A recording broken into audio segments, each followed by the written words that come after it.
aí no seu capítulo 1º do livro, O Renascimento do Pensamento Liberal, Donald Stewart traça um histórico dessa bandeira da liberdade, dessa ideia que nós conceituamos como liberalismo. E é um pouco apesar de ser uma abordagem histórica, ela é muito mais restrita, evidentemente, um livro muito menor, que tem outras preocupações, mas ele tenta fazer mais ou menos o que internacionalmente falando, o José Guilherme Melchior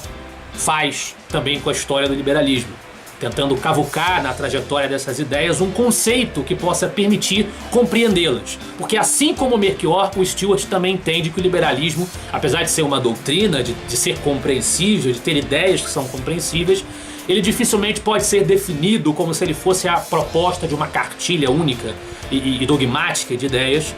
Então é preciso cavucar na história a sua formação para compreendê-lo e traçar o desenho do liberalismo. Ele traça esse desenho desde Adam Smith e John Locke, o liberalismo clássico, reagindo contra a autoridade absoluta do monarca, do antigo regime, que você não tinha ali as limitações constitucionais ao poder do monarca. Passa pelo momento dramático do liberalismo no começo do século XX, a Revolução Keynesiana, a ascensão do totalitarismo, a ascensão do nazifascismo, do comunismo na União Soviética, em que, e aí o Donald traça uma explicação interessante, uma interpretação interessante pessoal dele, de que o liberalismo foi responsável direto, casando-se ali com o capitalismo moderno, pela geração das riquezas que melhoraram a qualidade de vida das diversas sociedades ao redor do planeta nos últimos séculos. Mas, pela falta de um entendimento mais preciso das vantagens que o liberalismo em si oferece para a geração dessas riquezas, que não se assentou naquelas primeiras gerações, rapidamente as pessoas começaram a entender que aquelas riquezas geradas pelo liberalismo, pelo capitalismo moderno, eram um direito adquirido, natural, dado. Ninguém precisa fazer nada por aquilo, tem que apenas exigir que o Estado garanta a posse dessas riquezas e desses direitos. Como se a pobreza não fosse o estado natural, né, e aquela riqueza que fosse. E com isso começaram a flertar com soluções que destruíam esse legado liberal, destruíam aquilo que garantia que as vantagens se materializassem.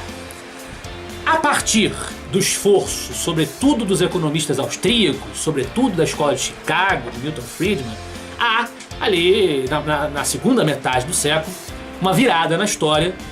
que tem o seu primeiro boom, vamos dizer assim, primeiro livro sensação, no Caminho da Servidão do Hayek, que fez barulho ali na metade do século,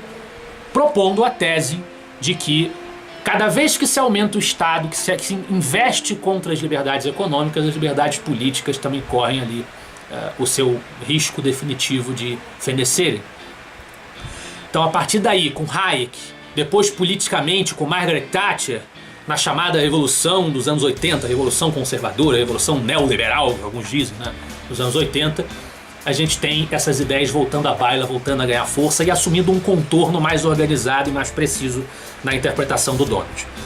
Contorno esse que tem entre os seus grandes responsáveis os austríacos, e aí, no capítulo 2, Ação Humana e Economia, o Donald Stewart vai dar destaque a ninguém menos que Mises, o mestre do Hayek, e a sua teoria da praxeologia, a ciência da ação humana, cujo princípio fundamental é o de que toda a ação humana visa atingir um estado mais favorável, mais satisfatório. Então, pegando a teoria do Mises da praxeologia, embora o Donald Stewart não seja e não se considerava, como alguns libertários, um individualista radical, ele falava em sociedade, falava em cooperação, a cooperação como um elemento importante do liberalismo, mas que deve ser uma cooperação livre, que deve respeitar a sacralidade da atividade empresarial,